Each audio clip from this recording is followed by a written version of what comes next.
What's up? Ooh, welcome everybody to some RPG horror stories with me, Morrow Senpai, and Mary Kohai. Say hi, Mary. Oh my god, I'm so excited to be here. Ooh, I'm so excited for anything going on right now. So let's go ahead and get to the first Ugh. What happened? What's going on? Did I just say that? You cast a spell on me? What the fuck, Mary? I didn't do anything. What are we doing today? We're reading some RPG horror stories. Right. Yay! Cringe. Fuck my head. Let's go. Let's get to the first story for today. AoE attacks the party as a player, uncomfortably seduces the party as a DM. Not necessarily a nightmare story, but a string of irks that will hopefully serve as a teaching opportunity, and that I need to get off my chest. Featuring a girl I'll call May. Not safe work for innuendo and implications. So, as a player, in a combat encounter in a tower, May uses what my character would do as justification for casting Erupting Earth in close quarters that, along with downing the ranger, destroys part of the floor, dumps the wizard into a pit of acid slime below. Ranger and Wiz died. Barbarian lived because Barbarian and my monk had leapt out of the window with a hostage before the impromptu remodeling. Yeah, players that do things on what my character would do doesn't exactly go great. How about you make a character that's my character would do the right thing and not friendly fire my allies and try to find a different way to cooperate and get out of the situation. It's only fine to go with it's what my character would do when it's harmless and doesn't have any massive results or anything. Like, I don't know, like casting grease around the area as like a little prank on a friend when you have a little bit of R&R. Or maybe you found two other party members that suddenly killed a rabbit and then revived it, and Mary gets really upset because she saw a little baby rabbit get revived and basically suffer through the torture that it did, and gets upset because Mike and Morrow are idiots, and yeah. But I mean, listen, if it's out of combat and doesn't leave any sort of massive remarks or anything painful, it's fine to go a little bit of it's what my character would do, a little quirky self and stuff. But not if it's gonna screw over the party members and get them killed because you want to be a selfish player and stuff. In a WBTW game, May's character was a beautiful, perpetually topless Aasimar, and May updated us on what her cleavage was doing regularly. Still ample and covered in glitter. Got it, boss. I know it's not necessarily sexual, just a little weird to be doing full exhibitionist and making constant blowjob jokes and a metaphor for childhood, innocence, and wonder. Who does blowjob jokes as child innocence and wonder? Nobody in the right mind should be doing blowjob jokes or talk about the cleavage and anything as child innocence and wonder. That's adult topics. That makes no sense. And if it makes people uncomfortable at the table, yeah, I wonder why. Maybe because other players don't want to have a player be like, look at my tits, they're all perky and shiny and ASMR-y and stuff. Some people feel really weird about it, so maybe you shouldn't do it. Wait, look at my tits. My tits are flaming and hot and eternal. You will never see them. I was thinking of like the anime forever. Run with the like, ooh. It just goes boing, like running boing, in the boobs, boing, like... boing, boing, boing, boing, boing. Hold up, I'll get him. My boobs just flop in the wind. Jesus Christ. Both campaigns sort of trailed off, which is a shame, because I loved the characters I was playing. It was just hard to have fun knowing that any moment the party could get TPK'd by an ally or have touching sweet moments interrupted by love updates on hot angel tits. I appreciate hot angel tits as well, but not if it's gonna be distracting from the game. If it has plot relevance, because plot, then fine, whatever, sure. But I mean, it's not gonna be my whole personality, my whole game and stuff. I just want to play the game. I want to shoot Eldritch Blasts, not see Eldritch ass. Eldritch blast my ass. As a DM, May ran a one-shot where the party stumbles upon a village of tree folk. Something is amiss in the woods, and they ask for the party's help. And also they won't stop trying to seduce us. I guess the trees got a woody for the party. Shame. Each party member has a small scene in the village, and if they do well, they get a buff. The ranger drinks a weird nectar, heavily implemented to be a bodily secretion, ew, In the fighter helps some kids find a lost pet, Lucky. The cleric and wizard are invited into a bathhouse and offered a special massage. Wink, wink, elbow wiggle. What kind of a sex adventure your DM is taking you on to? Did they check with you ahead of time that's what they're going to be doing? Is this an Iris story again? I've covered, there's a whole playlist on the channel about Iris, the horny DM. May, I mean, she doesn't stop. She doesn't wait completely. There's no breaks, no nothing, no fanfare. There's no foreplay with May. She just goes into it. It's like sexual massage and body excretion nectar. I was gonna say, did you say elbow wiggle or eyebrow wiggle? Oh, it's eyebrow wiggle? Oh, I thought it said elbow wiggle. My bad. I was thinking like, nudge, nudge, elbow like, wiggle. Wink, wink, elbow wiggle. And I just looked at it. Elbow wiggle. What does that mean? Like when you rub elbows and stuff. Wink, Elbow wink. wiggle. Oh yeah, wiggle my elbow, baby. Yeah. Anyway, let's get back to the story. The cleric declines with the excuse that it would take an hour to remove all of her armor. My wizard declines too. He's just there to watch the cleric's back, which I sadly did a pretty bad job at. Sorry, cleric's player. Luckily, the tree folk have undress you instantly magic. And so it's time for an awkward and very thorough forcible massage of 24-hour poison resistance. Don't Whoa. make your enemies or trees or anybody have undress you instantly magic. That is completely creepy. And for players that didn't agree to a sex fest of a game, don't do that to them. Don't put your fetishes on players, no matter what kind of tree beings or anything going on. Don't do that. I wonder what sex is like with a tree is like. Touching wooden tips. I think it's rough. Give you quite a bark of a story. They really know how to word that trunk. Put Get your right junk to inside the root of trunk. Situation.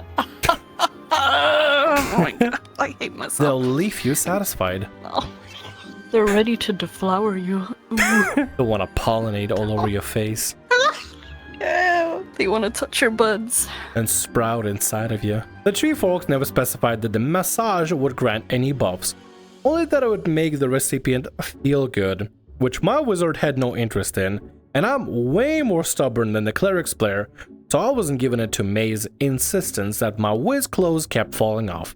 Every time the tree folk casts a spell on him, he manually redressed himself while making full eye contact, and this happened 5 times. I began the adventure without a buff. This was a problem in the session. When players didn't bite the hook, May didn't even try a different approach. She just did the same thing again, but louder. At one point we came to a fork in the road where one branch was obviously the plot progression path, so we took the other first just to check for clues. May had a crow appear and caw until we took the right route. Not exactly railroading, more like backseat driving.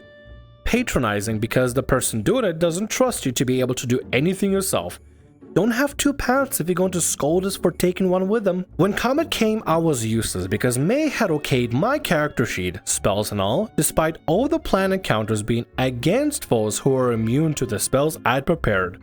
If I'd known that a crowd control enhancement wizard wasn't a good choice, I'd have gone for a druid or barbarian, but I hadn't been told what kind of adventure it was, and it was too late to switch. The one thing you shouldn't do in your planning as a DM is finding ways to make a character or their abilities obsolete. You gotta give them a bone.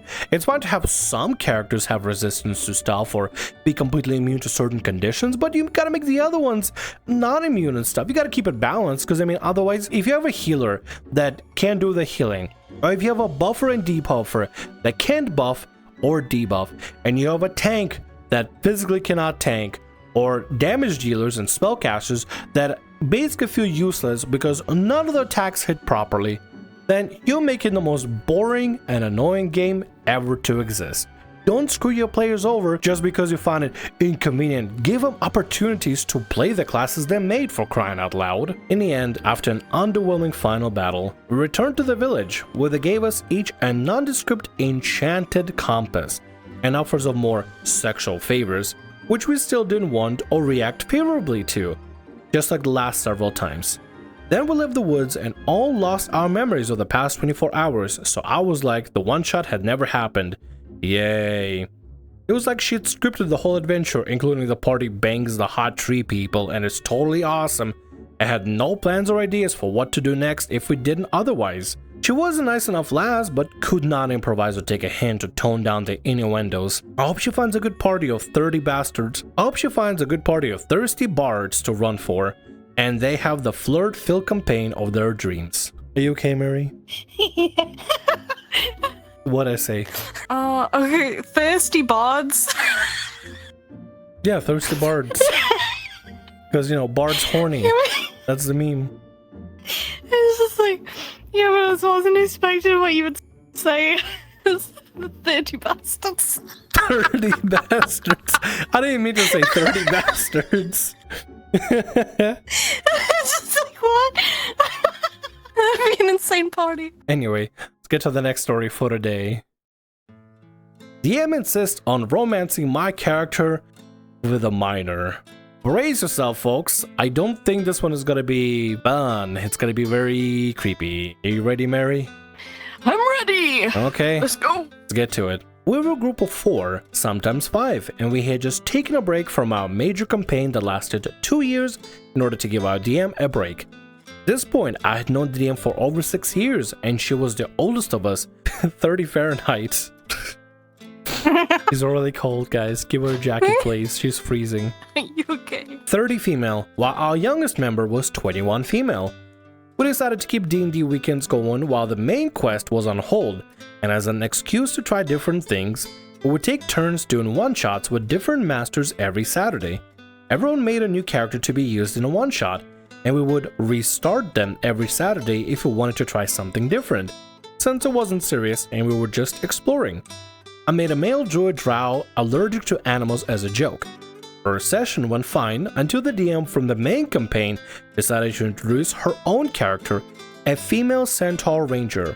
Since she was introduced, the DM kept putting her next to my character and insisting on RPing how cute they were together, because my character wanted distance from her since he was allergic to all animal fur, and she kept shoving her tail and fur in his face to make him sneeze nonetheless.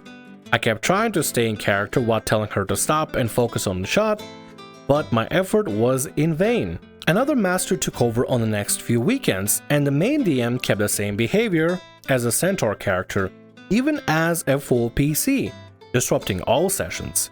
When it was their turn to be DM again, it's when things got out of hand and the title of the post is relevant.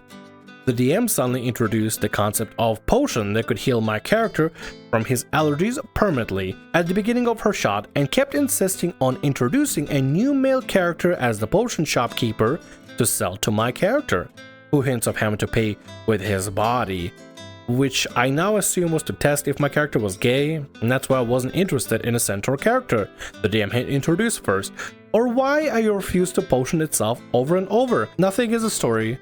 Oh, please, punctuations. This was, I don't think a single punctuation, there's like one comma that I see. That was a lot to read, just as it is. Anyway, one thing, just keep going. DM is doing weird stuff. We're already noticing centaurs being very clingy to the drow, and apparently sexual favors for a potion seller. Weird, but let's keep going. When the shopkeeper didn't work because I didn't want to romance him and I wanted to keep the allergies, the DM downright ignored the other players during a full session and focused 100% on my character, shoving him in situations to deal with furry animals, be in stables, drag him around town everywhere stuck between her centaur and shopkeeper, with all other PCs just tagging along ignored. Enter the DM's new character during that mess of a session, a young 11 to 14-year-old girl watching over the bar while her father is away. Everyone got really quiet when the DM proceeded to flirt with my character while playing as the minor, doing suggestive comments and unwanted touching. Ew! DM, ew! Fucking ew! This is a 30-year-old woman that is role-playing as 11 to 14-year-old girl trying to seductively flirt with a player who is, I'm assuming, an adult. That's not okay. Don't have your 11 to 14-year-olds flirt at all. I don't care what kind of stories you got. I don't care what kind of fetishes you're into. Don't do that. That is very, very creepy. Also, why couldn't you just have the girl be like 18 at least, right? Have her be 18 or in her 20s and stuff. Why is this specifically a young girl? I don't know. I have no idea. You know what it sounds I like? found it weird. It really sounds like the DM is just throwing a bunch of characters at the drow character and trying to see what kind of things he's into. Centaur girl? Not into. A dude at the magic shop or potion shop? Not into. Let's try little girls next. What kind of a harebrained idea is that? And the fact that they're not paying attention to the other, like, people playing. They've got other players there, not just him. They've got a whole party, yet they're focused on, like, just his character. Why? And he wants to be kind of, like, in the background a little bit because he's wanting, like, nothing to do with, like, the centaur person. Like, he wants to be himself. He doesn't want to be forced to drink a potion to get rid of it because it's his character. He wants his character to be allergic because he finds it interesting, and it does sound interesting. It sounds funny. They might have a thing for him IRL, so they're just trying to flirt in different ways. But like, don't do it during a game because there's other people playing and they need stuff to do too. Otherwise, it's just following them around and it's boring. Just watching if you don't get to RP or anything. Like, don't even get one word out. You know, I bet the other players, even though they're tagging along, they're not getting this. They'll probably see the 14-year-old flirting and go like, yeah, okay, probably best that I don't get this sort of attention. Ew, yuck. I did my best with the situation while in character, but since she was a human girl, I couldn't make the same harsh reaction as I did to the centaur. The session ended with me absolutely sick to my stomach, and I was quiet while everyone logged off. What made me explode was another player coming to me at night after to tell me that the new minor character was going to be the DM's permanent PC, since I had reacted positively to her compared to the other characters, so there was clearly a chance of dating my drow with her. I was disgusted, to say the least, and I couldn't risk another session with this nonsense. I refused to enter any further one-shots, and after a serious conversation out of character with the DM, where they defended their actions saying it was so fictional, the girl was young of body but an adult of mind, saying it's legal where she lives, that there are people 16, that she had done lewd RP with people that age in real life. I snapped, what? What do you mean you done lewd RP? What do you mean you done lewd RP? She done lewd RP with people of that age in real life? What? Somebody call the fucking police, please. Put this woman in jail. Oh my god. Did she just fucking admit to lewd ERPing with minors? What the fuck? I don't want to know. What the fuck, lady? Somebody call the police on her right away. She was justifying a pedo behavior and shoving it on me to play her own fantasies and wasn't taking a no for an answer because my character was hot and she liked him. That does not give you the justification or the right to make a minor character to start flirting with your PC and try to encourage them into your weird fetishes, lady. You fucking freak. You absolute fucking degenerate. Can't believe it. We actually found a pedo DM out of all times. Wow. Oh my god. I have no words. I genuinely have no words. Honestly, I have no words. I hope you got out and call the police. For real. Because this stuff is messed up. It's kind of like what I said where she found, I guess she was into him. Oh god. I'm running away! This story's just disgusting. I mean, you could tell she kind of had a thing for him, so she was trying hard to get him, but like to go like this and to get into this kind of situation. Hey, lady, if you wanted to make a character that this other character would have the hots for, how about you just go ask the player what would be their type? Or even if they won't even want to have somebody to have the hots for, ask the player if they're interested in sort of romance and work with the player instead of putting some weird, creepy, underage stuff on them like this, because this is bizarre. I decided to stop talking to her and cut her out completely from my life after finding out this is a normal thing for her. 6 years of friendship gone after finding out she was talking to minors and felt comfortable not only admitting it, but passing it to us too, as her friends like it was a normal behavior. The D&D group disbanded a few days after, and we are now together again without her and her friend that occasionally joined, the 5th member. We made a new group and are planning a new campaign to move on from this mess. Just the 3 of us, 2 and I look forward to it. But I'm sure not playing any hot drows anytime in a campaign. Just ugly beast from now on. Yeah, just be an ugly bastard character that never gets anybody to get attracted to them, and there we go. Be an asexual ugly bastard beast character. Maybe doesn't have a face, doesn't have features, doesn't have anything going on. They're smooth down below. They have nothing going on. They just want to go on adventure, earn coin, and slay monsters and beasts and stuff. Stop looking at my pee-pee. Just go from that. Because guess what? You are allowed to have an adventure where you don't have to feel like your character is being forced into the Predator role because DM decided to put some underage flirtathon on you, because gross, dude. That's fucking disgusting and gross. Today on Catch a D&D Predator. With today, your host Morrow. I'm Mary.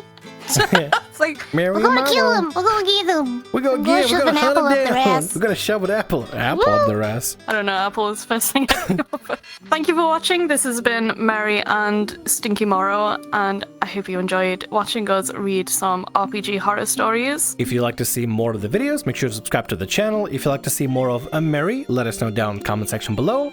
But otherwise, thank you guys so much for watching the video. Bye.